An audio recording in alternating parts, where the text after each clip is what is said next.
नमस्कार दोस्तों, स्वागत है आप सभी लोगों का हमारे YouTube चैनल जीएस स्टडी में। मैं संतोष वर्मा अपने इस एनसीईआरटी के जो वीडियो सेगमेंट है इसमें आप सभी लोगों का स्वागत करता हूं। और इसके अंतर्गत आज हम लोग क्लास 6 जो एनसीईआरटी है इसमें इतिहास खंड को कवर कर रहे हैं। अब इतिहास खंड का ये चैप्टर नंबर 2 है। हमारे अतीत भाग जो एक हम लोग कर रहे हैं इसमें चैप्टर अध्याय 2 है और ये है आरंभिक मानव की खोज में। आखिर आरंभिक मानव की खोज कैसे हुई, कैसे ये जाना गया कि आरंभिक मानव कैसे रहता था, क्या करता था, इन सभी प्रश्नों के जवाब हम इस अपने अध्याय में खोजेंगे। इसके पहले जैसे कि हमने एक अपना अध्याय कवर कर लिया हुआ है कि क्या, कब, कहाँ और कैसे, ये हमारी प्लेलिस्ट एनसीईआरटी की बनी हुई है, वहाँ पे आपको वीडियो मिल जाएगा। आज हम लोग जो अपना आरंभ कर रहे हैं ये है आरंभिक मानव की खोज में के संदर्भ में, और इसमें देखेंगे कि कौन कौन सी चीज़ें हैं जो हमारे लिए बहुत महत्वपूर्ण हैं और वो पेपर में जैसे कि तैसे पूछे जाते हैं। तो दोस्तों आइए चलिए आरंभ करते हैं आज का अपना ये अध्याय, ये चैप्टर नंबर 2। और इसकी शुरुआत होती है, देखिए अध्याय नंबर 2, तुषार की रेल यात्रा। अब एक तुषार नाम का लड़का है जो जिसका फोटो यहाँ पे दिखाया गया है, ये एक रेल यात्रा करता है, उस रेल यात्रा का संदर्भ दिया गया। अब इसमें देखिए एक कॉमन सी चीज़ है कि रेल यात्रा जब आप करते हैं तो अगर किसी आप विंडो के किनारे बैठेंगे तो जब बाहर देखेंगे तो बहुत सारी विविधता आपको देखने को मिलेगी। तो उसी विविधता को यहाँ पे दर्शाया गया है और उसी विविधता के बारे में समझने का प्रयास करेंगे। चलिए तुषार की रेल यात्रा को आरंभ करते हैं और हम भी अपने चैप्टर को प्रारंभ करते हैं। तुषार अपने एक रिश्तेदार की शादी में दिल्ली से चेन्नई जा रहा था। रेल में उसे खिड़की वाली सीट मिल गई, जहां से वह बाहर का नज़ारा देखने में मग्न हो गया। तेज दौड़ती गाड़ी ने उसको देखा कि पेड़ पौधे, घर, खेत खलिहान बड़ी तेजी से पीछे और छूटते चले जा रहे थे। तभी उसके चाचा ने उसको कंधे पर हाथ रखा, कहा, पता है लोगों ने मात्र 150 साल पहले रेल की यात्रा करना शुरू की। देखिए अब ये एक फैक्ट आपका यहीं पे इम्पोर्टेंट हो जाता है कि आखिर आपसे प्रश्न पूछा जाता है तो आप यहाँ पे बता सकते हैं कि फर्स्ट थिंग जो इम्पोर्टेंट है वो क्या है कि रेल की यात्रा आखिर प्रारंभ कब हुई, रेल यात्रा कब प्रारंभ हुई या रेल का प्रारंभ कब हुआ। तो ये मात्र कब, यहाँ पे 150 साल की बात कर रहा है। 150 साल पहले की बात हो जब अंग्रेजों का यहाँ पे पूरी तरह से उनका शासन था। उस समय जो है किसका, रेल का आविष्कार किया गया था उसकी सुविधा के लिए, जब सामान वगैरह ले जाने के लिए। ये अंग्रेजों की एक बहुत बड़ी देन है रेल। ठीक है, चलिए देखते हैं आगे। बस तो इसके कुछ दशक बाद आई, मतलब पहले क्या आया, तो पहले रेल आई, रेल के बाद बस आई है। अगर आपसे पूछा जाता तो रेल पहले आई, इसके बाद आती है बस, मतलब पहले रेल आ गई, उसके कुछ दशकों बाद बस आई है। तुषार सोचने लगा कि जब लोगों के पास आने जाने के लिए तेज रफ्तार वाली सवारियां नहीं थी तो क्या वे यात्रा नहीं करते थे, क्या वे अपनी सारी जिंदगी एक ही जगह पर बिता दिया करते थे। तो इस प्रश्न का जवाब क्या होगा, नहीं, ऐसी बात नहीं थी। चलिए अब देखते हैं कि आखिर कैसे ऐसी बात नहीं थी, कैसे वो जो व्यक्ति थे पहले के व्यक्तियों का सफ़र कैसे होता था उसको देखेंगे, क्योंकि रेल और बस का तो सफ़र बहुत बाद में आता है। कैसे पहिए का आविष्कार हुआ, कैसे बस बनी, ये सारी पूरी कहानी इसमें समझेंगे। चलिए आरंभिक मानव की बात करते हैं। आखिर वे इधर उधर क्यों घूमते थे, इस प्रश्न को देखते हैं कि आखिर जो मानव था, पहले का मानव, वो इधर उधर क्यों घूमता था, उसका पीछे का कारण, यहाँ पे कारण जानने का प्रयास किया गया है। यहाँ पे आपको उसका कारण बताना है कि आखिर क्यों घूमते थे। हम उन लोगों के बारे में जानते हैं जो इस उपमहाद्वीप में 20 लाख साल पहले रहा करते थे। किसके बारे में, तो इस उपमहाद्वीप बारे में जो कि 20 लाख वर्ष पूर्व, 1-2 साल पहले नहीं, 20 लाख साल पहले की बात कर रहा जानते हैं। हम उन्हें आखेटक या खाद्य संग्राहक के नाम से जानते थे। पहले वाला जो हम लोगों ने चैप्टर पढ़ा है उसमें हम लोगों ने आखेटक और खाद्य संग्राहक दोनों के बारे में समझा है कि आखिर आखेटक या खाद्य संग्राहक कौन होते, तो जो शिकार करके अपना खाद्य सामग्री होती उसको इकट्ठा करते थे, उसे खाद्य संग्राहक कहते थे या आखेटक कहते थे के नाम से जानते। भोजन का इंतजाम करने की विधि के आधार पर उन्हें इस नाम से पुकारा जाता है। देखिए यहाँ पे आपको बता भी दिया गया, हमने भी आपको बताया जो खाद्य सामग्रियों को इंतजाम करते थे उन्हें आखेटक कहते थे। वही चीज़ यहाँ पे बता रहा है, खाद्य सामग्री के इंतजाम करने के आधार पे। आमतौर पर खाने के लिए वे जंगली जानवरों का शिकार करते थे, मछलियाँ, चिड़ियाँ पकड़ते थे, फल फूल दाने, पौधे, पत्तियां, अंडे इकट्ठा किया करते थे। हमारे उपमहाद्वीप जैसे कि गर्म देशों में पेड़ पौधों की अनगिनत प्रजातियां मिलती हैं।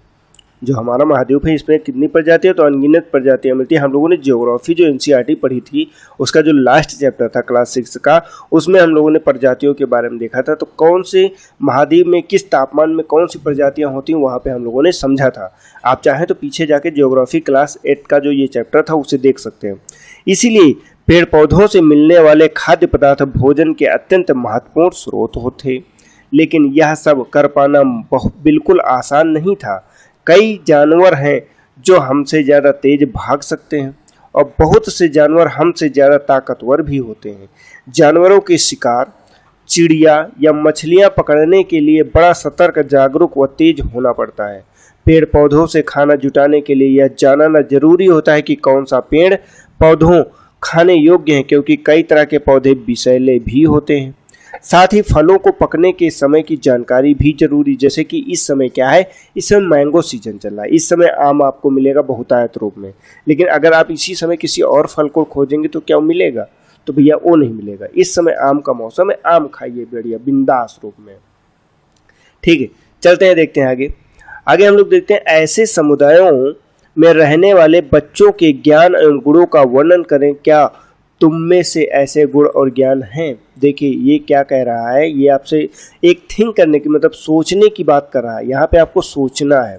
अब सोचना आखिर है क्या, सोचना कि ऐसे समुदाय में जो बच्चे रहते हैं, इन बच्चों के बारे में क्या ज्ञान है उनके पास। तो भैया उनको पहला ज्ञान तो यही होगा, आत्मरक्षा का ज्ञान होगा। किसका ज्ञान, तो आत्मरक्षा का ज्ञान होगा, क्योंकि जब आप आत्मरक्षा कर पाएंगे तभी तो आप शिकार करेंगे, तभी तो आप रहेंगे। क्योंकि उस समय आपके पक्के मकान नहीं हुआ करते थे, आपने अपना गेट लॉक कर लिया या तो आप सुरक्षित हैं। उस समय बहुत सारे जानवर, तो पहली चीज़ तो आत्मरक्षा का ज्ञान होता है।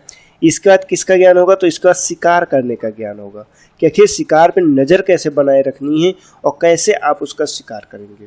इसके बाद किसका ज्ञान होगा, तो इसके बाद शिकार का तय करना, मतलब कौन से शिकार को हम कर सकते हैं, किसका नहीं कर सकते हैं, इसको तय करना। और फलों को कि कौन से फल विषैले नहीं हैं, कौन से फल हमारे लिए लाभदायक है, इसका ज्ञान होगा। पानी कौन सा हम पी सकते हैं, कहाँ पे हम लोग रह सकते हैं, ये सभी ज्ञान इन लोगों के बच्चों में होगा। ठीक, तो जैसे आज इसमें और क्या कह रहा है, क्या तुम में ऐसे गुण हैं, क्योंकि इस समय हम लोग शिकार करते नहीं, ये खाद्य जो इस तरह से हम लोग अपने जो खाना है उसको इकट्ठा नहीं करते। खाना इस समय इकट्ठा करने का हम लोगों को जो साधारण तरीका होता है मार्केट से परचेज कर लेना। तो इस समय के जो बच्चे हैं उनको इसी चीज़ का ज्ञान होगा कि वो जाएंगे किसी दुकान पे और कोई भी चीज़ खरीद लेंगे। उनको ये नहीं पता होगा, बहुत सारे अगर शहर के रहने वाले बच्चों से ये पूछा जाए कि आखिर गेहूं का उत्पादन कैसे होता, कितने दिन की प्रोसेस में होता है, तो उनको शायद इस चीज़ का आइडिया नहीं होगा कि कितने लंबे समय के बाद 3-4 महीने के बाद गेहूँ बोया जाता है, इसका बड़ा होता है, इसका जो है जब कटाई वटाई होती है इसके बाद गेहूं बन के तैयार होता है, तब मार्केट में आता है। कुछ ऐसे भी बच्चे हैं जिनको ब्रेड के बारे में ही जानकारी है, इसके अलावा ब्रेड गेहूं से बना कि किस चीज़ से बना इसकी भी जानकारी उनको नहीं होगी।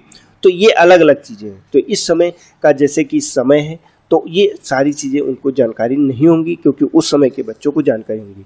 देखिए ये जो एनसीईआरटी यही हमें सब सोचने पे मजबूर करता है। हम अगर इस सब चीज़ें सोच लेते हैं और समझ लेते हैं तो हम अपने आप को बहुत बेहतर बना सकते हैं। चलिए आगे बढ़ते हैं। आखेटक खाद्य संग्राहक समुदाय के लोगों को एक जगह से दूसरी जगह पर घूमते रहने के पीछे कम से कम 4 कारण हो सकते हैं। अब देखिए यहाँ पे क्या कह रहा है, कम से कम 4 कारण है किसके, एक जगह से दूसरी जगह पर घूमते रहने के। अब इसमें 4 कारण आखिर हो कौन कौन सकते हैं, ये चीज़ आपको बताना है। तो जैसे कि भैया अगर एक ही जगह पे वो रह रहे हैं, तो जब वो शिकार कर रहे हैं, फल फूल खा रहे हैं, तो धीरे धीरे वहाँ पे ख़त्म हो जाएंगे। तो भैया जब ख़त्म हो जाएंगे तो कैसे वो खाएंगे। ठीक, अब जैसे पानी है, पानी एक बहुत बड़ा कारण हो सकता है। ठीक, एक चीज़ और हो सकता है कि उस समय मौसम वहाँ बहुत गर्म होने लगे, जैसे बहुत गर्मी होने लगी तो वो ठंडी तरफ बढ़ने लगते, जहाँ पे थोड़ा ठंडी लगती। क्योंकि हम लोगों ने जब ज्योग्राफी की क्लास 6 पढ़ा था तो उसमें हम लोगों ने ताप पेटियाँ पढ़ी थी, जो 4 ताप पेटियाँ थी कि तापमान के हिसाब से टेम्परेचर भी नियंत्रित होता है। तो उसी तरह से ये लोग भी उस तरफ बढ़ें। तो इसी तरह के कई सारे कारण हैं। ठीक, लेकिन ये कारण इसमें बताए भी गए हैं। तो चलिए इसमें देखते हैं कि पहला कारण क्या बताया गया है। पहला कारण दिया गया है यह कि अगर वे एक ही जगह पर ज़्यादा दिनों तक रहते हैं तो आसपास के जो पौधे हैं, फल हैं या जानवरों को जो है खाकर समाप्त कर देते हैं, और इसीलिए भोजन की तलाश में क्या होना पड़ता है, उनको दूसरी जगहों पे जाना पड़ता है। तो पहला कारण क्या, अगर फर्स्ट कारण की बात करते हैं तो भोजन की तलाश क्या हो जाएगा, तो भोजन की तलाश, ठीक, भोजन की तलाश हो जाएगा। ठीक, भोजन की तलाश हो गया। अब आगे चलते हैं, सेकेंड नंबर की बात करते हैं। सेकेंड क्या हो जाएगा, दूसरा कारण यह है कि जानवर अपने शिकार के लिए, फिर हिरण और मवेशी अपना चारा ढूंढने के लिए एक जगह से दूसरी जगह जाया करते हैं। इन जानवरों का शिकार करने वाले लोग भी इनके पीछे पीछे जाया करते हैं। देखिए ये कारण भाई, जो इनके शिकार हैं, अब शिकार का जब मूवमेंट हो रहा है, शिकार का मूवमेंट ही जो है, जब वो शिकार एक जगह से दूसरे स्थान पर मूव करते हैं तो उसी के साथ साथ में ये जो शिकारी होते हैं, शिकारी भी मूव करते हैं, शिकारी को भी मूवमेंट करना पड़ता है, शिकारी भी एक जगह से दूसरी जगह भ्रमण करेंगे। ठीक, हम आगे और बढ़ते हैं, तीसरे कारण की बात करते हैं। तीसरा कारण क्या है, तीसरा कारण यह है कि पेड़ों और पौधों में फल फूल अलग अलग मौसम में आते हैं, इसीलिए लोग उनकी तलाश में उपयुक्त मौसम के अनुसार अन्य इलाकों में घूमते होंगे। ठीक, ये तीसरा कारण हो जाता है। तीसरा कारण भी किससे संबंधित है, तो ये भोजन से संबंधित है, और भोजन में खासकर किससे, तो ये फल वगैरह से संबंधित है। ठीक, ये फल से संबंधित है। चौथे कारण की बात करते हैं कि पानी के बिना किसी भी प्राणी या पेड़ पौधों को जीवित रहना संभव नहीं होता। पानी झीलों, झरनों और नदियों में ही मिलता है। यद्यपि कई नदियों और झीलों का पानी कभी नहीं सूखता, कुछ झीलों और नदियों का पानी बारिश के बाद ही मिल पाता है। इसीलिए ऐसी झीलों और नदियों के किनारे बसे लोगों को सूखे मौसम में भी पानी की तलाश, सूखे मौसम में भी पानी की तलाश में क्या होता है, इधर उधर नदियों और झीलों के जो है किनारे जाना पड़ता है। तो जो चौथा सबसे बड़ा कारण है ये है भैया पानी। ठीक, तो ये पानी हो जाएगा, पानी के कारण। इसके अलावा लोग अपने नाते रिश्तेदारों मित्रों से मिलने भी जाया करते होंगे। यहाँ यह स्मरण रखना जरूरी है कि ये सभी लोग पैदल ही यात्रा किया करते थे। कैसे, तो यात्रा का जो तरीका था पैदल था। हम लोगों ने क्या बात किया था कि रेल और बस का जो आविष्कार हुआ था उसके पहले कैसे यात्रा होती थी, तो पैदल हुआ करती थी। अब देखिए यहाँ पे जो तीन कारण है ये भोजन से जुड़े हुए हैं, चौथा कारण पानी से जुड़ा हुआ है। तो कुल मिला के भोजन एक ऐसी आवश्यकता रही है उनकी कि वो एक जगह से दूसरी जगह पे सबसे जो है जरूरी कारण से जाते हैं। ठीक, आप चलते हैं, देखते हैं आगे। लिखा है तुम स्कूल कैसे जाते हो, तो भैया आज के समय पे अगर स्कूल जाने का जो सबसे आसान तरीका है बस है, या फिर कार है, या फिर साइकिल है, या फिर मोटरसाइकिल है, इससे लोग जाते हैं। ठीक, 2 मिनट में पहुंच जाते हैं। आगे चलते हैं, तुम्हें अपने घर से स्कूल पैदल जाने में कितना समय लगता है। देखिए भैया, जो स्कूल अपने घर से पैदल जाने में जितना समय लगता है वो वही बता सकता है जो कभी गया हो। जैसे कि मैं अगर अपने समय की बात करूं तो मैं जब अपने स्कूल जाया करता था तो स्कूल लगभग 2 से 3 किलोमीटर हुआ करता था। ठीक, तो 2-3 किलोमीटर जाने में लगभग मुझे 30 से 35 मिनट का समय लगता था, क्योंकि तब तो बच्चे थे, ये भी नहीं था कि बड़ों की तरह बहुत तेज भागते। अब उसमें सब लोगों के सामने रुकते और खेलते कूदते इस तरह से पहुँचते रहते थे। ठीक, तो जो उस तरह से गया है वो जानता है। अगर चलते हैं, अगर तुम बस या साइकिल से जाओ तो स्कूल पहुंचने में कितना समय लगा, तो भैया इतना समय चलने में अगर बस से जाएंगे तो मुश्किल से 5 मिनट लगेगा, 5 मिनट में पहुंच जाएंगे। लेकिन वहीं पे अगर पैदल जाते तो समय बहुत बढ़ जाता है। ठीक, तो ये चीज़ हो जाती है। आगे चलते हैं, आरंभिक मानव के बारे में जानकारी हमें मिलती कैसे है। आखिर जो ये आरंभिक मानव थे इनके बारे में जो जानकारी मिली ये कैसे मिली, तो ये मिली, देखिए जो हम लोगों ने पहला चैप्टर पढ़ा था, तो जो इतिहास का अध्ययन करने वाले व्यक्ति होते हैं उनको क्या कहते हैं, तो उनको पुरातत्वविद बोलते हैं। तो पुरातत्वविदों को कुछ ऐसी वस्तुएं मिली जिनका निर्माण और उपयोग आखेटक खाद्य संग्राहक किया करते थे। यह संभव है कि लोगों ने अपने क्या काम के लिए पत्थरों, लकड़ियों या हड्डियों के औजार बनाए हों। इनमें से पत्थरों के औजार आज भी बचे हुए हैं। कैसे, तो देखिए जो लकड़ी के औजार होंगे वो तो खत्म हो जाएंगे जब वो हम अत्यधिक दाब के अंतर्गत आएंगे। ताप दाब का जब प्रभाव होगा तो वो एक क्या क्या इसमें बन जाएंगे, जीवाश्म ईंधन के रूप में तब्दील हो जाएंगे लकड़ियाँ और हड्डियाँ।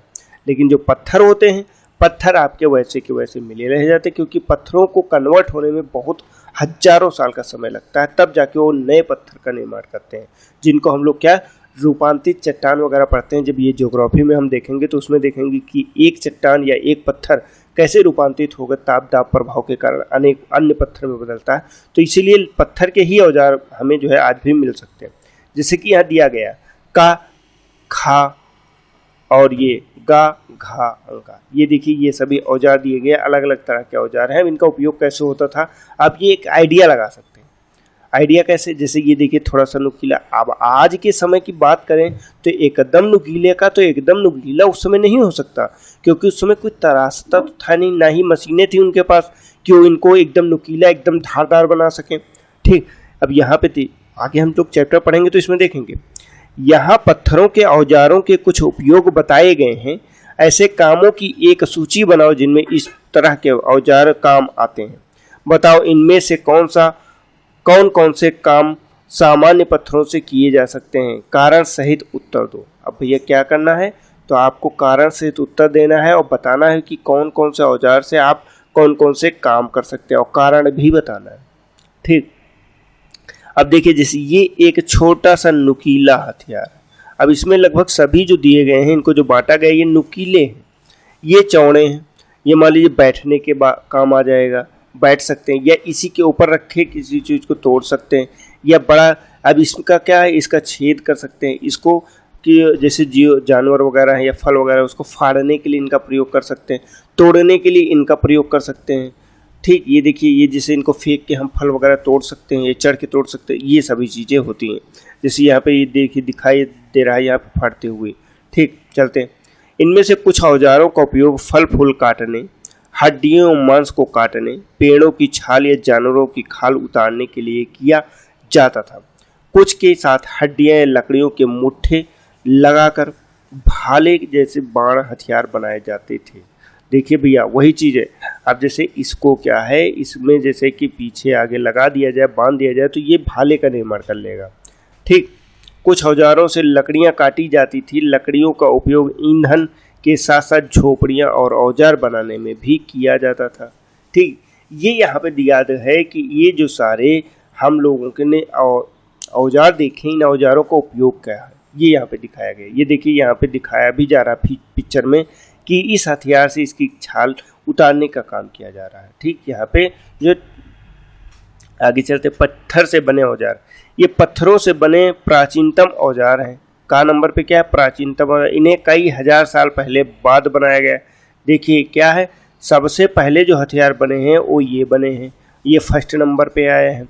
आगे कह रहा है इन्हें कई हजार साल बाद बनाया। ये जो हथियार है खा नंबर, ये कई हजार वर्ष पूर्व बनाए गए हैं। ठीक, और गा इन्हें और बाद में बनाया गया, इन्हें इनसे भी बाद में बनाया गया। ये 2 नंबर होते हैं, ये 3 नंबर पे बनाए गए, ये कई और हजार वर्ष पहले बाद में बनाए गए।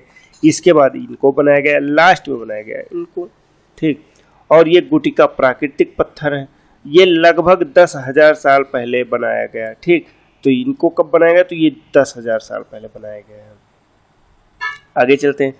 पत्थर के औजारों का उपयोग बाएं इंसान के खाने योग्य जड़ों को खोदने के लिए किया जाता था। और देखिए ये यहाँ पे दिखा रहा है कि खाने योग्य जो जड़ें हैं उनको खोदने के लिए इस हथियार का प्रयोग किया जाता था।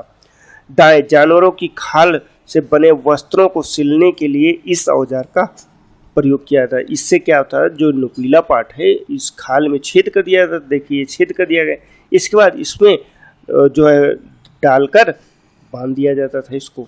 ठीक, हम लोग आगे बढ़ते हैं। अब देखते हैं कि रहने की जगह निर्धारित करना। आखिर रहने की जो जगह होती है उसको भाई कैसे निर्धारित कर रहे थे वो लोग। तो यहाँ पे एक मानचित्र दिया गया, मानचित्र नंबर 2 देखो। लाल त्रिकोण वाले स्थान वे पूरा स्थल हैं जहाँ पर आखेटक खाद्य संग्रहकों के रहने के प्रमाण मिले हैं। इसके अलावा भी कई स्थानों पे आखेटक खाद्य संग्रह मिले हैं। जैसे कि यहाँ पे जो त्रिकोण वाले स्थान बनाए गए हैं, इनके अलावा भी कई जगह पे मिले हैं। जैसे कि अब बात करते हैं, मानचित्र में सिर्फ कुछ गिने चुने स्थान ही चिन्हित किए गए हैं। कई पुरा स्थल नदियों और झीलों के किनारे पाए जाते हैं। देखिए ये जो पूरा स्थल है ये कहाँ पे पाए जाएंगे, तो ये तो किसी नदी के किनारे पाए जाएंगे, ये झील के किनारे, क्योंकि हमने अभी लास्ट में देखा कि सबसे ज़्यादा जो चौथे नंबर पे हम लोगों ने बात किया था क्या था, तो ये था पानी की।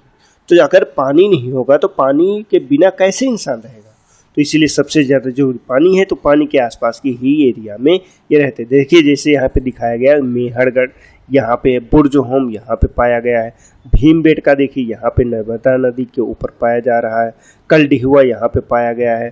ठीक इसी तरह से देखिए इनाम गांव नीचे पाया गया है, मुंबई यहाँ पाया गया है, गोदावरी नदी ये देखिए ये हल्दार है। इस तरह से जो है पेड़मपल्ली है ये देखिए दिखाया गया, मतलब अलग अलग जगह पे अलग अलग चीज़ें दिखाई गई हैं। चलिए हम लोग आगे चलते हैं।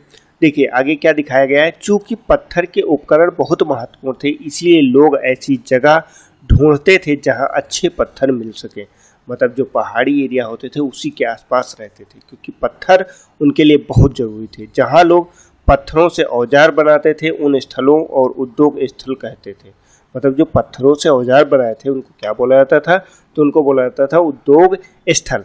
हमें इन उद्योग स्थलों के बारे में जानकारी कैसे मिलती है, आमतौर पर हमें ऐसी जगहों पर पत्थर के बड़े बड़े टुकड़े मिलते हैं और ऐसे उपकरण मिलते हैं जिन्हें लोग कई स्थलों पर छोड़ गए होंगे क्योंकि वे ठीक नहीं बने होंगे।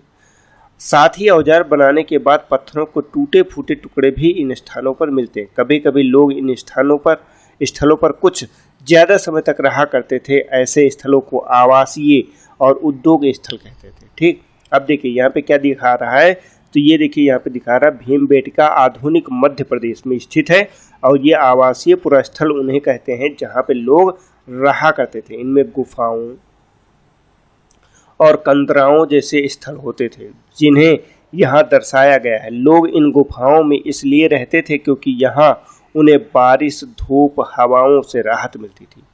ऐसी प्राकृतिक गुफाएं विंध्य और दक्कन के पर्वतीय इलाकों में मिलती हैं जो कि नर्मदा नदी घाटी के पास में है।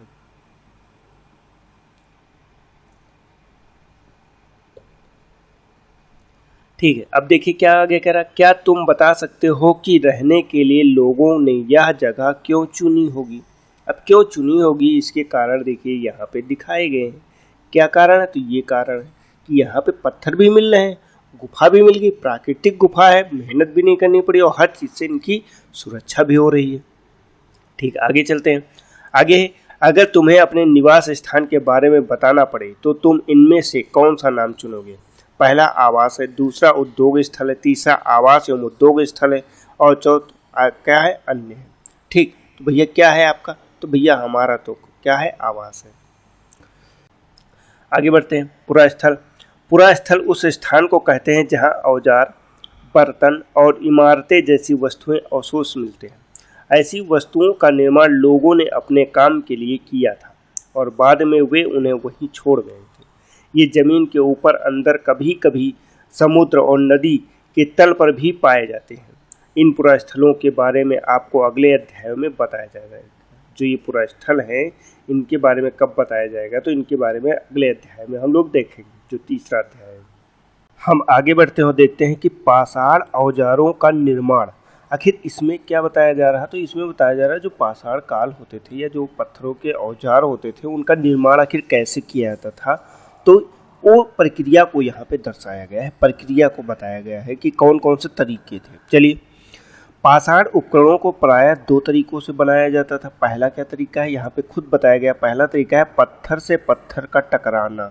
जब पत्थर से पत्थर टकराने हैं, यानी जिस पत्थर से कोई औजार बनाना होता था उसे एक हाथ में लिया जाता था और दूसरे हाथ से एक पत्थर का हथौड़ी जैसे इस्तेमाल होता था। जैसे कि ये देखिए यहाँ पे दिखाया जा रहा है, एक पत्थर से दूसरे पत्थर को तराश कर उसको हथियार बनाया जाता था। ठीक, एक पत्थर का हथौड़ी जैसे इस्तेमाल होता था। इस तरह आघात करने वाले पत्थर से दूसरे पत्थर पर तब तक सल्क निकाले जाते थे जब तक कि वांछित आकार वाला उपकरण ना बन जाए। मतलब वांछित क्या होता है, मतलब आपकी इच्छा के अनुसार वाला, जो मतलब आप चाहते हैं उसे ही बोलते हैं मतलब वांछित। वैसा अगर आकार मिल जाता है फिर आपका वो पत्थर या हथियार निर्मित हो जाता है। आगे बढ़ेंगे तो देखते हैं दूसरे तरीकों को दबाव सल्क तकनीक बोलते हैं। दबाव सल्क तकनीक कहा जाता है जिसमें क्रोड, को एक स्थिर सतह पर टिकाया जाता है। इसको मतलब अब यहाँ पे क्या कह रहा है, एक स्थिर मतलब जो क्रोड होता था इसको क्या कहा जाता है, एक सतह है मतलब एक सरफेस है, मान लीजिए इस पे इस पत्थर को यहाँ पे इस पत्थर को टिका दिया गया। इस क्रोड पर हड्डी या पत्थर रख कर उस पर हथौड़ी नुमा पत्थर से सल्क निकाले जाते हैं जिससे वांछित उपकरण बनाए जाते हैं। ये दो तरीके थे उस समय मतलब औजार बनाने का एक तरीके थे कि कौन कौन से तरीके से औजार बनाया जाता था।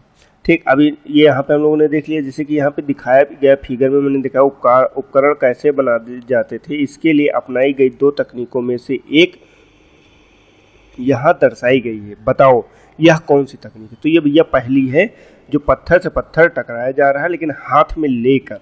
ठीक, अब आगे बढ़ेंगे, देखेंगे आगे है आग की खोज। मतलब अब यहाँ पे देखिए आप सबसे पहले अब किससे जुड़ रहे हैं, किसके बारे में जान रहे हैं, तो आग के बारे में। अभी तो आग को जलाना बहुत आसान है, आप लाइटर का उपयोग करते हैं और गैस ऑन करते हैं, आग जल जाती। लेकिन उस समय ऐसे कौन से तरीके थे जिनसे आग की खोज हुई और कैसे हुई? चलिए देखते हैं आगे। मानचित्र 2 में कुरनूल गुफा ढूंढो। मतलब कहाँ पे? तो मानचित्र 2 में। मानचित्र 2 में हम लोग देख ले रहे हैं कुरनूल गुफा कहाँ पे है। देखिए ये है मानचित्र 2, तो इसमें हमें अब कुरनूल की गुफाएं ढूंढना। देखिए ये यहाँ पे मेंशन किया गया है कुरनूल की गुफाएं कहाँ, तो ये दक्षिण भारत में प्रायद्वीपीय भारत जो है वहाँ पे कुरनूल की गुफाएं हैं। ठीक, अब इसमें आगे बढ़ते हैं। तो इस कुरनूल की गुफाओं के बारे में क्या कहा गया है, यहाँ राख के अवशेष मिले हैं। मतलब किसके? तो राख के अवशेष मिले हैं। और इसका मतलब यह है कि आरंभिक लोग यहाँ आग जलाना सीख गए थे। आग का इस्तेमाल कई कार्यों के लिए किया गया होगा, जैसे कि प्रकाश के लिए, रात के समय प्रकाश के लिए, या फिर मांस को भूनने के लिए, या फिर खतरनाक जानवरों को दूर आदि भगाने के लिए। मतलब ये 2-3 तरीके दिए गए हैं जिनका उपयोग उस समय किया जा रहा होगा। ठीक, अब और दिया है जैसे कि इसमें कह रहा है कि आज हम आग का उपयोग किस लिए करते हैं। यहाँ पे आपको बताना है कि आप आग का उपयोग क्यों करते हैं। तो भैया पहली चीज़ तो आपका वही खाना बनाने के लिए उपयोग करते हैं। खाना बनाने के अलावा भी आप कोई उपयोग करते हैं क्या आग का? तो ये भी आपको बताना है। खाना उपयोग तो हमने बता दिया, आग इसके अलावा कौन से उपयोग ऐसे होते हैं जिनका उपयोग किया जाता है आग का। ठीक, अब यहाँ आग का हमने देख लिया। अब देखिए ये सभी बिल्कुल इंट्रोड्यूस किया जा रहा है, तो बहुत छोटी छोटी चीज़ें बताई जा रही हैं। अभी जब आगे की हिस्ट्री की हम लोग अध्ययन करेंगे चैप्टर्स को, तो वहाँ पे बहुत विस्तार से इन चीज़ों को देखेंगे। चलिए अब है बदलती जलवायु। जलवायु कैसे बदली? लगभग 12,000 साल पहले दुनिया की जलवायु में बड़े बदलाव आए और गर्मी बढ़ने लगी। इसके परिणाम स्वरूप कई क्षेत्रों में घास वाले मैदान बनने लगे। इससे हिरण, बारहसिंगा, भेड़, बकरी और गाय जैसे उन जानवरों की संख्या बढ़ी जो घास खाकर जिंदा रह सकते थे। क्यों? क्योंकि अब क्या था कि जो है गर्मी बढ़ी है, इसके कारण मैदान निर्मित हो रहे हैं, घास वाले मैदान। जो लोग इन जानवरों का शिकार करते थे वे भी इनके पीछे आए और खाने पीने की आदतों और प्रजनन के समय की जानकारी हासिल करने लगे। हो सकता है कि तब लोग इन जानवरों को पकड़कर अपनी ज़रूरत के अनुसार पालने की बात सोचने लगे हों। साथ ही इस काल में मछली की भी भोजन का महत्वपूर्ण स्रोत बन गई। अब जबकि बात कर रहे हैं 12,000 साल पहले की, तो इसमें क्या था, मछली एक प्रमुख भोजन हो गई थी। मतलब जैसे कि अब शिकारी जीव जंतु तो थे ही, इसमें मछली भी शामिल हो गई थी। जैसे कि अब मछली चावल वगैरह लोग बहुत खाते हैं, तो उसी तरह से ये एक स्रोत के रूप में उभर कर सामने आई। इसी दौरान उपमहाद्वीप में भिन्न भिन्न इलाकों में क्या गेहूँ, जौ, धान जैसे अनाज प्राकृतिक रूप से उगने लगे थे। शायद महिलाओं, पुरुषों और बच्चों ने इन अनाजों को भोजन के लिए बटोरना शुरू कर दिया होगा। ये यहाँ पे दिखा रहा है, ये लगभग 12,000 साल पहले की बात है। आगे नाम और तिथियों के बारे में जानकारी दी गई है, तो नाम और तिथियाँ देख ले रहे हैं। हम जिस काल के बारे में पढ़ रहे हैं, पुरातत्वविदों ने उनके बारे में बड़े बड़े नाम रखे हैं। जैसे कि आरंभिक काल को वे पुरापाषाण काल कहते हैं। किसको? जो आरंभिक काल है उसको पुरापाषाण काल कहते हैं। या दो शब्दों में, तो पूरा यानी प्राचीन और पाषाण यानी पत्थर से बना है। यह नाम पुरास्थलों से प्राप्त पत्थर और औजारों के महत्व को बताता है। पुरापाषाण काल 20 लाख, कितना? तो 20 लाख साल पहले से 12,000 साल पहले के दौरान माना जाता है। इस काल को भी 3 भागों में विभाजित किया गया है। पहला है आरंभिक, दूसरा है मध्य, तीसरा है उत्तर पूरा पाषाण युग। मानव इतिहास की लगभग 99% कहानी इसी काल के दौरान घटित हुई। जिस काल में हमें पर्यावरणीय बदलाव मिलते हैं उसे मेसोलिथ, देख लीजिए यहाँ पे ये चीज़ इंपॉर्टेंट आपके लिए दिखा रहा है, किसमें, जिसमें पर्यावरणीय बदलाव मिलते हैं वहाँ पे उसे क्या कहते हैं, मेसोलिथ यानी मध्य पाषाण युग कहते हैं। इसका समय लगभग 12,000 साल पहले से लेकर 10,000 साल पहले तक का माना जाता है। ये पहले की बात कर रहा, मतलब जब जीरो से शुरुआत हुई है तो जीरो के भी पहले कितना, 10,000 साल, 10 के पहले, और जीरो से जब इधर बढ़ेंगे तो ये अलग है, 1 2 3 इधर अलग आपका, जैसे कि 2000 जो साल ये आपका चल रहा है 2K 2024, तो ये इधर चल रहा है, ये जीरो मिड पॉइंट है, इसको मतलब ये BCE में जाएंगे, मतलब बिफोर इरा के अंतर्गत। ठीक, इसका समय लगभग 12,000 साल पहले। इस काल के पाषाण औजार आमतौर पर बहुत छोटे होते थे, इन्हें माइक्रोलिथ यानी लघु पाषाण कहा जाता था। प्रायः इन औजारों में हड्डियां या लकड़ियों के मुट्ठे लगे हंसिया और आदि जैसे औजार मिलते हैं।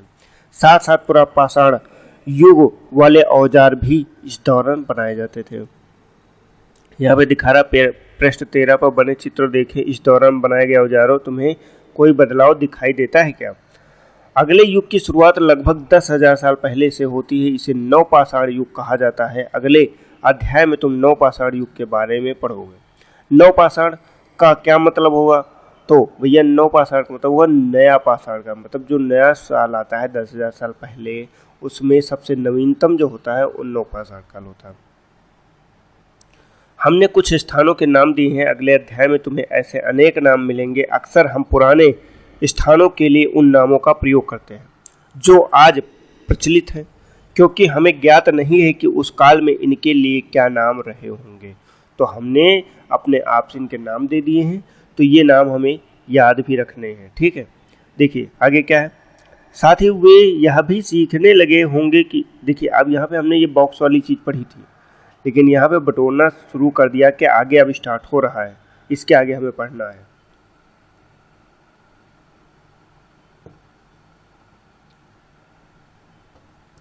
साथ ही वे यह भी सीखने लगे होंगे कि अनाज कहाँ उगाते थे और कब पककर तैयार होते थे। ऐसा करते करते लोग इन अनाजों को खुद पैदा करना सीख गया होगा। अब चलते हैं शैल चित्रकला के बारे में देखते हैं। शैल चित्रकला, इससे हमें क्या पता चलता है? जिन गुफाओं में लोग रहते थे उनमें से कुछ दीवारों पर चित्र मिले हैं, इन्हीं चित्रों को शैल चित्रकला बोलते हैं, शैल चित्र बोलते हैं। इनमें से कुछ सुंदर उदाहरण मध्य प्रदेश के एवं दक्षिण उत्तर प्रदेश की गुफाओं से मिले चित्र हैं। इनमें जंगली जानवरों की बड़ी कुशलता से सजीव चित्रण किया गया है। तो इसमें किसका? तो जंगली जो जानवर होते थे उनका बड़ी कुशलता से चित्रण किया गया है। देखिए ये यहाँ पे जैसे एक जानवर दिखाया जा रहा है जो भाग रहा है, और ये पीछे से मनुष्य है जो उसको पकड़ने की कोशिश कर रहा है या उनका शिकार करने की कोशिश कर रहा है। तो ठीक, ये एक चित्र यहाँ पे दर्शाया गया है। कौन क्या करता था? हमने पढ़ा कि आरंभिक लोग शिकार, फल फूल का संग्रह किया करते थे। वे पत्थरों के औजार और गुफाओं के चित्र बनाते थे। क्या हमें कोई ऐसे साक्ष्य मिलते हैं जिनसे पता चले कि महिलाएं शिकार करती थी या पुरुष औजार बनाते थे? फिर महिलाएं चित्रकारी करती थी या पुरुष फल फूल इकट्ठा करते थे? वास्तव में हमें इसका कोई ज्ञान नहीं है। मतलब उस समय महिलाएं क्या करती थी, पुरुष क्या करते थे, इसके डिवीजन के बारे में कोई भी ज्ञान हमें उस समय का नहीं प्राप्त होता है। पूरा ओवरऑल प्राप्त होता है कि क्या क्या किया जाता था, लेकिन महिलाएं क्या करती थी, पुरुष क्या करते थे, इसका कोई मतलब साक्ष्य हमें नहीं मिलता है। लेकिन दो बातें हो सकती हैं, महिला और पुरुष दोनों ने मिलकर कई काम एक साथ किया होगा। यह भी संभव है कि कुछ तरह के काम केवल महिलाएं करती थी और कुछ केवल पुरुष करते थे। इसके अलावा उपमहाद्वीप के अलग अलग क्षेत्रों में अलग अलग परंपराएं भी रही होंगी। ठीक, तो ये चीज़ होता है। अब यहाँ पे भारत में शुतुरमुर्ग की कहानी को दर्शाया गया कि भारत में शुतुरमुर्ग कब कैसे पता चलता है। भारत में पूरा पाषाण युग के दौरान शुतुरमुर्ग होते थे। महाराष्ट्र के पटनेपुरा स्थल से शुतुरमुर्ग के अंडों के अवशेष मिले हैं। इनके कुछ छिलकों पर चित्रांकन भी मिलता है। इन अंडों को मनके भी बनाए जाते थे। किसके? तो शुतुरमुर्ग का जो अंडा था उसके मनके भी बनाए जाते थे, उस पर चित्रांकन भी मिलता है। तो मतलब पूरा पाषाण काल में भारत में शुतुरमुर्ग पाया जाता है। वो कहाँ पे? तो महाराष्ट्र के पटनेपुरा स्थल से। तो ये आपके लिए इम्पोर्टेंट है। आपसे अगर ये प्रश्न पूछ ले कि भारत में शुतुरमुर्ग कहाँ पाए जाते थे, तो महाराष्ट्र के पटनेपुरा स्थल में सर्वप्रथम मिले हैं। इन मनकों का उपयोग किसके लिए किया गया होगा, आपको ये बताना है। आज हमें शुतुरमुर्ग कहाँ मिलते हैं, ये देखिए, ये दोनों चीज़ें आपसे पूछ रहा है। ठीक है, तो जैसे कि आपको पता है कि मनके का उपयोग आप राशन को या गेहूँ चावल या इन सभी चीज़ों को रख सकते हैं। हम आगे चलते हैं। हुंसी का सूक्ष्म निरीक्षण करते हैं। मानचित्र 2 पे हुंसी ढूंढिए। यहाँ पर पूरा पाषाण युग के कई पुरास्थल मिलते हैं। कुछ पुरास्थलों से अलग अलग कार्यों में लाए जाने वाले कई प्रकार के औजार मिले थे। ये संभवतः आवास और उद्योग स्थल रहे होंगे। कुछ छोटे पुरास्थलों में भी औजारों के बनाए जाने के प्रमाण मिले हैं। इनमें से कुछ पुरास्थल झरनों के निकट थे। अधिकांश औजार चूना पत्थरों से बनाए जाते थे। किससे, तो जो अधिकांश औजार बनाए जाते थे किससे बनाए जाते थे, तो ये चूना पत्थरों से बनाए जाते थे। क्या तुम दूसरे प्रकार के पुरास्थलों के नाम बता सकते हो? अब देखिए, अब यहाँ पे पुरास्थल जो है इसके अन्य प्रकार के स्थल बताने हैं, तो देखिए आपको यहीं पे मिल जाएगा। जो ये मैप दिया गया है इसी में अगर पुरास्थल के नाम की बात करते हैं तो यहाँ पे देखिए ये पूरा पाषाणिक पुरास्थल दिया गया है। तो इसमें आप बहुत सारे पुरास्थल के नाम बता सकते हैं, जैसे कलडीहुआ हो गया, भीमबेटका हो गया, आपका इनाम गांव हो गया, हुंसी हो गया, हलदार हो गया। तो इस तरह से आप जो है मेहरगढ़ हो गया, बुरझोम हो गया, तो इस तरह से आप पूरा बता सकते हैं। ठीक, अब यहाँ पे चलते हैं अन्यत्र, मतलब कहीं और। ये तो हम लोगों ने अपने यहाँ भारत की बात कर ली। अब भारत के अलावा भी अगर विश्व में कहीं और जो है, विश्व में अलग कहीं क्या उस समय की घटना चल रही थी, तो उसको देखते हैं कि विश्व में अलग क्या था। आपने एटलस में फ्रांस ढूंढो। ठीक, अभी तो फिलहाल यहाँ पे मैंने मैप नहीं लगाया है, लेकिन फ्रांस आपको वहाँ पे आसानी से मिल जाएगा। यह एक यूरोप का देश है। यूरोप के एकदम जो है यहाँ पे आपको मिलता है। जब यूरोप का मैप बनाएंगे तो इस जगह पे आपको यूरोप मिल जाएगा। ठीक, जैसे ये आप मैप बनाएं तो यहाँ पे आपको फ्रांस मिल जाएगा। ठीक, फ्रांस, यह चित्र फ्रांस की एक गुफा का है। इस पुरास्थल की खोज लगभग 100 साल पहले 4 स्कूली छात्रों ने की थी। इस तरह के चित्र लगभग 20,000 साल पहले से लेकर 10,000 साल पहले के बीच में बनाए गए होंगे। इसमें कई जानवरों के चित्र हैं। इनमें जंगली घोड़े, गाय, भैंस, गैंडा, रेंडियर, बारहसिंगा और सूअरों के गहरे चमकीले रंगों से चित्रित किया गया है। इन रंगों को लौह अयस्क एवं चारकोल जैसे खनिज पदार्थों से बनाया जाता था। यह संभव है कि इन चित्रों को उत्सवों के अवसर पर बनाया जाता था या फिर इन्हें शिकारियों द्वारा शिकार पर निकलने से पहले कुछ अनुष्ठानों के लिए बनाया गया होगा। क्या तुम इन्हें बनाने का कोई और कारण बता सकते हो? या फिर हाँ, एक कारण और हो सकता है किसी का इंटरेस्ट रहा हो चित्रकारी में कि जो इस समय की वो चीज़ें हो रही हैं उसको चित्रित किया जाए, तो अपना चित्रित कर रहा होगा। ठीक, तो ये भी हो सकता। तो ये फ्रांस के बारे में बताया गया, फ्रांस के वो है। अब देखिए यहाँ पे कल्पना करने की, मतलब थिंक करने की बात कर रहा, सोचने की बात कर रहा। तुम आज से 12,000 साल पहले पत्थर की एक गुफा में रहते हो। पृष्ठ 115 पर देखो, तुम्हारे मामा गुफा की एक भीती दीवार पर चित्र बना रहे हैं और तुम उनकी सहायता करना चाहते हो। तुम रंग बनाओगे, रेखाएं खींचोगे या फिर उनमें रंग भरोगे। तुम्हारे मामा तुम्हें कौन सी कहानियाँ सुनाएंगे, ये आपको यहाँ पे कल्पना करना है। ठीक, अब देखिए उपयोगी शब्द। अब चैप्टर तो पूरा समाप्त हो गया, लेकिन अब जैसे कुछ उपयोगी शब्द हैं या फिर हमारा जो इसका अध्याय का अभ्यास प्रश्न है उसके बारे में भी बात करते हैं। तो पहला शब्द क्या दिया गया उपयोगी शब्द में? आखेटक। आखेटक क्या होता था? तो ये खाद्य संग्राहक होता था। ये हम लोगों ने अपने पहले चैप्टर में भी पढ़ा है और आज इस दूसरे चैप्टर में भी पढ़ रहे हैं। आखेटक खाद्य संग्राहक हो गया। पुरास्थल, मतलब जो प्राचीन स्थल होता था उसको क्या बोलते थे? तो इसको पुरास्थल बोलते थे। उद्योग स्थल, जहाँ पे मतलब कि जो आरंभिक युग था वहाँ पे जहाँ पे आपके हथियार वगैरह बनाए जाते थे उन्हों को ही हम लोग उद्योग स्थल का नाम देते थे। आवासीय स्थल, मतलब जहाँ पे व्यक्ति रहते थे सिर्फ, उसे आवासीय स्थल कहा जाता था। लेकिन जहाँ पे औजार वगैरह भी बनाए जाते थे उसे उद्योग स्थल कहते थे। पुरास्थल वही हो गया। पुरापाषाण मतलब मध्य पाषाण और लघु पाषाण काल, ये आपका हो गया। यहाँ पे तिथियां भी दी गई हैं। जैसे मध्य पाषाण युग की बात करता है तो ये 12,000 साल से 10,000 साल पहले की बात करता है, मध्य पाषाण काल के युग की। ठीक, नव पाषाण युग की बात करते हैं तो इसका आरंभ कब हुआ था? ये 10,000 साल पहले इसका आरंभ हुआ था नवपाषाण काल का।